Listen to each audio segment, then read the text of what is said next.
Salve, salve, meus queridos do sétimo ano, tudo bem com vocês?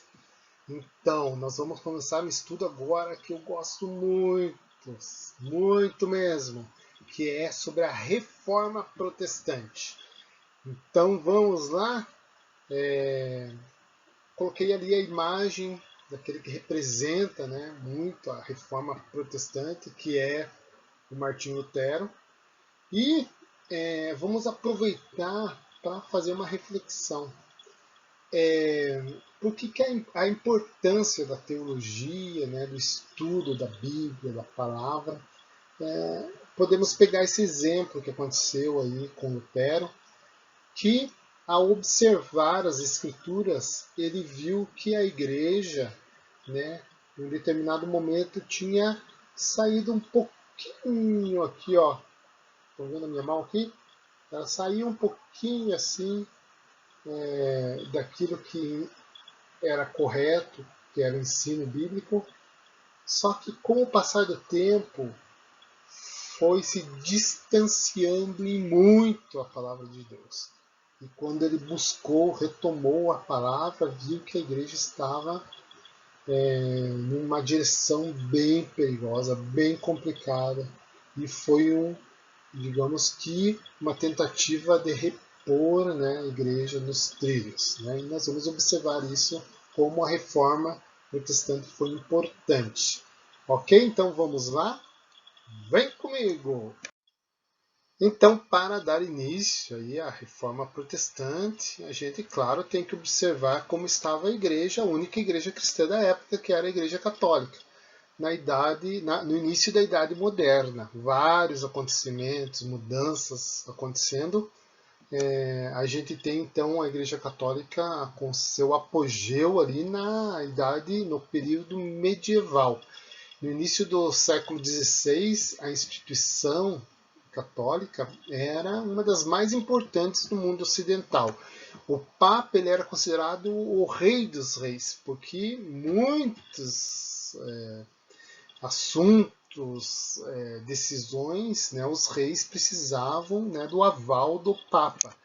E o patrimônio da Igreja Católica era muito grande, um dos maiores da Europa. Além das terras, propriedades que a Igreja tinha, ela tinha também adquirido muitas riquezas através dos dízimos, dos senhores feudais, né?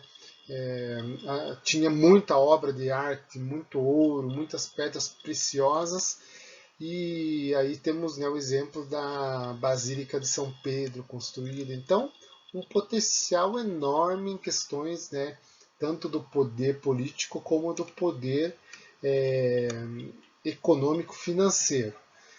Do ponto de vista cultural, ela mantinha ali o monopólio tanto da leitura como da escrita. Né? Tinha uma língua própria, o latim, né? O clero que dominava. E em termos jurídicos também a igreja tinha suas próprias leis. Então, que era chamado o direito canônico, que regulamentava o comportamento do clero, mas dos fiéis, e todos estavam debaixo deste direito canônico. Então, tal era o poder da igreja, também na cultura, também nas questões jurídicas. Agora acontece, então, vai acontecendo os conflitos. Então veio o Renascimento, o humanismo, que colocava em dúvida alguns dogmas estabelecidos pelo pensamento lá medieval que nós vimos, né, e seguidos pela Igreja. Então estava acontecendo agora no momento, né, do Renascimento aí um estímulo aos cientistas, aos artistas, aos pensadores, que entrou em choque com o pensamento da Igreja.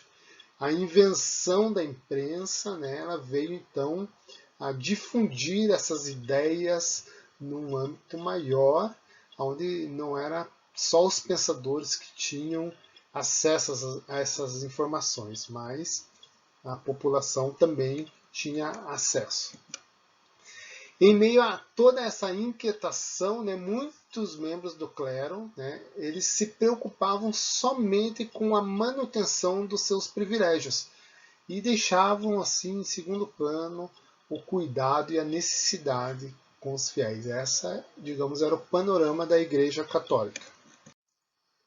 Então nós vamos falar sobre as causas aí da Reforma Protestante, alguns tópicos. Então, a conduta do clero. A gente vê que, apesar da Igreja contar com muitos sacerdotes, freiras, monges dedicados à doutrina, muitos, né, do clero, eles não tinham vocação e haviam ali obtido o cargo, nem era vocação, era cargo mesmo, por meio de pagamentos, né, concessões.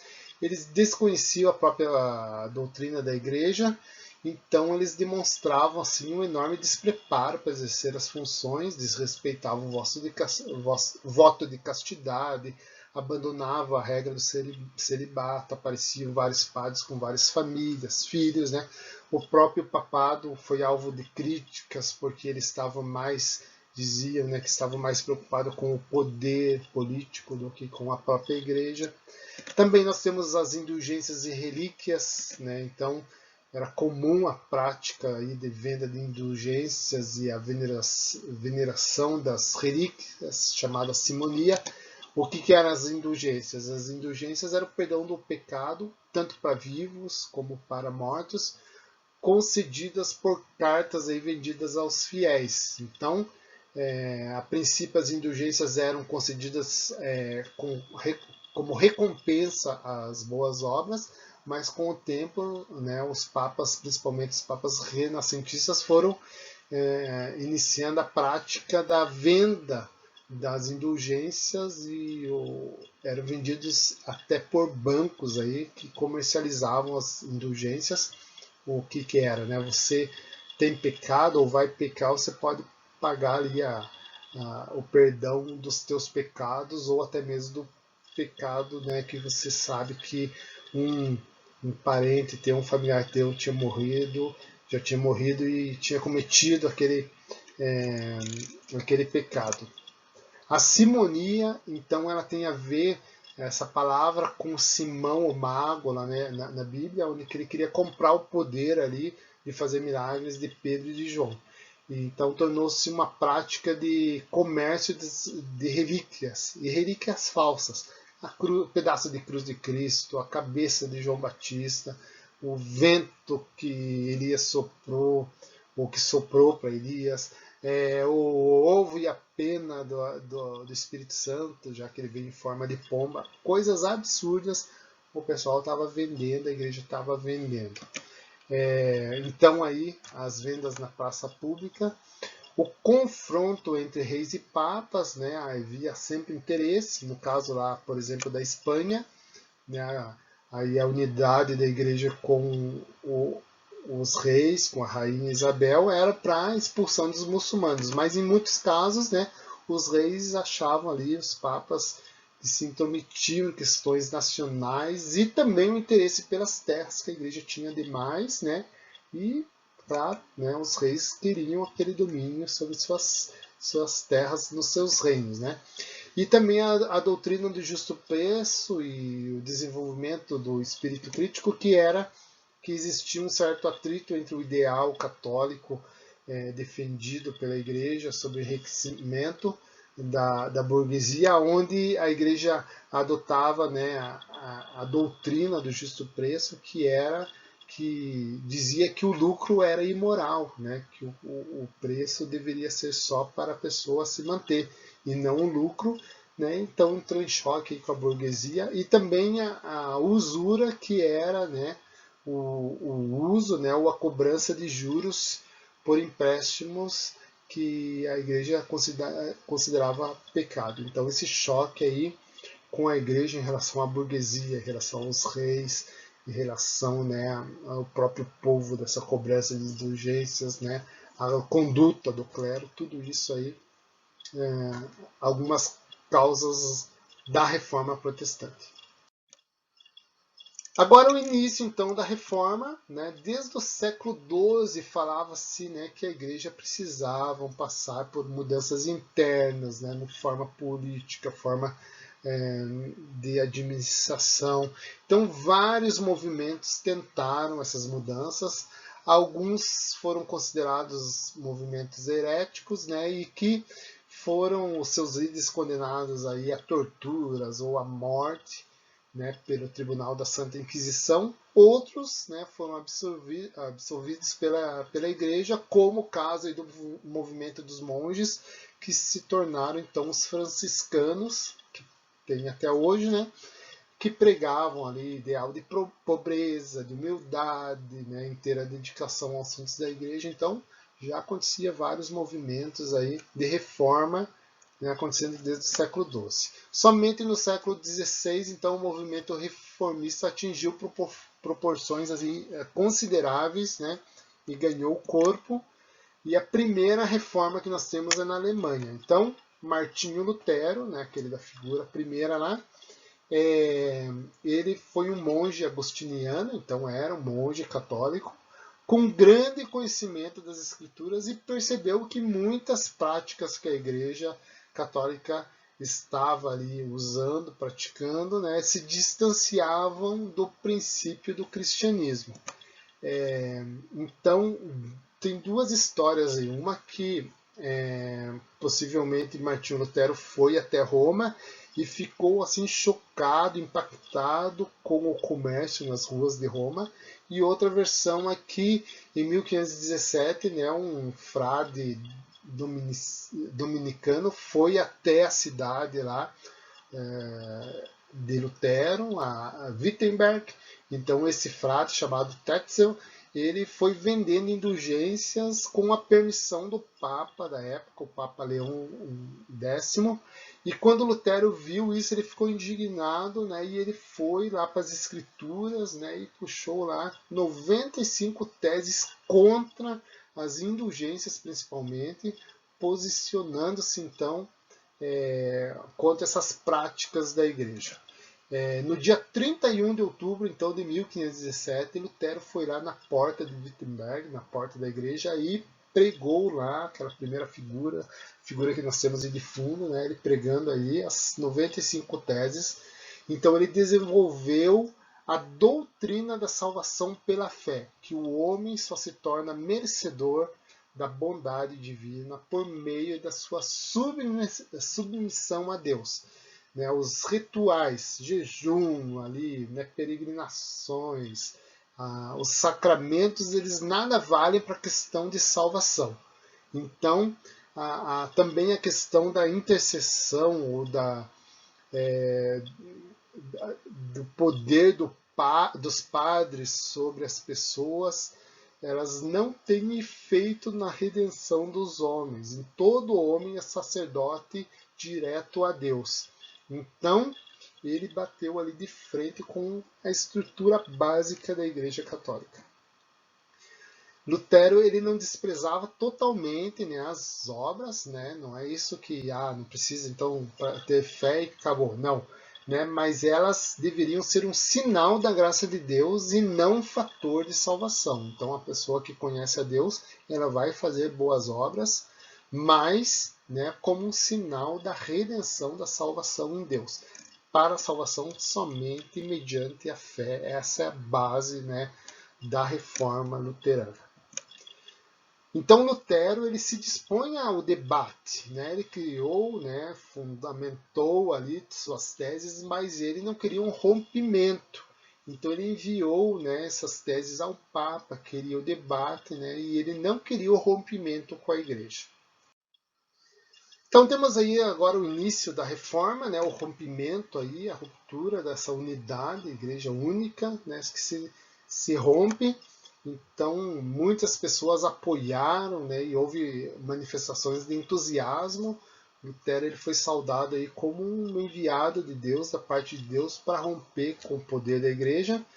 E em 1520 o Papa Leão X, ele expediu uma bula, uma carta aí, onde condenava todas as obras de Lutero. Ele ordenava que fossem queimadas e deu aí um prazo de 60 dias para Lutero se retratar ou seria excomungado, expulso da igreja. Lutero não cedeu, queimou a bula em praça pública e foi expulso. Em 1521, né, teve o tratado ou a Dieta de Worms, hein? Lutero ele foi intimado a comparecer diante do parlamento germânico, diante lá do imperador do Sacro Império Romano Germânico, o Carlos V, aonde também foi intimado a se retratar né, das heresias que eles estavam, né, propagando. E Lutero disse que não poderia, né, não podia ir contra a sua consciência. Então ele foi considerado um fora da lei e teve sua prisão decretada. Mas aconteceu aí, né, que os nobres aí, apoiados por alguns príncipes de alguns reinos alemães, né, protegeram ele, levaram ele para o castelo de Wartburg e ali, né, ele pôde desenvolver ali toda a sua teologia e também traduzir a Bíblia para o alemão. Então sua prisão nunca aconteceu e esses fatos aí começaram a fortalecer o movimento reformista, ganhando então alguns estados alemães que aderiram à religião luterana e romperam com a Igreja Católica. Claro, né, alguns príncipes queriam romper porque eles não queriam pagar taxas para a Igreja Católica, estavam sendo explorados. Então, Carlos V até tentou impor a religião católica como oficial, mas alguns príncipes não aceitaram e romperam aí definitivamente. Houve ali, né, um início de confronto entre os reinos católicos contra reformistas. Mas, né, em 1530 aí, né, a Confissão de Augsburg, eles apresentaram o credo luterano e os principais pontos, né, nós já vimos sobre a fé, fonte de salvação somente perante a fé. A Bíblia é a autêntica base da religião, por isso a importância, né, dela ser traduzida e escrita na própria língua do povo, porque ela é a base da religião. E o batismo e a Eucaristia são os únicos sacramentos reconhecidos. Rompe todos os outros sacramentos, somente o batismo e a ceia são reconhecidos. Em 1555, daí foi assinada a Paz de Augsburg, que a religião do povo seria a religião do seu governante. Então tem um governante luterano, no caso ali, reformista, né? O povo poderia ser reformista, luterano. Ou tem o governo católico, então o povo poderia ser católico. Ok? Agora vamos lá. Aí ó, o Lutero pedindo para vocês fazerem ó, exercício 1 às 3 da página 7. Faço registrando da página 9 e exercícios 4 a 6 das páginas 11 e 12. Tá bom? Tá ali nas 95 teses do Lutero. Beleza? Então, vamos lá. Não decepciona. Abraço. Tchau.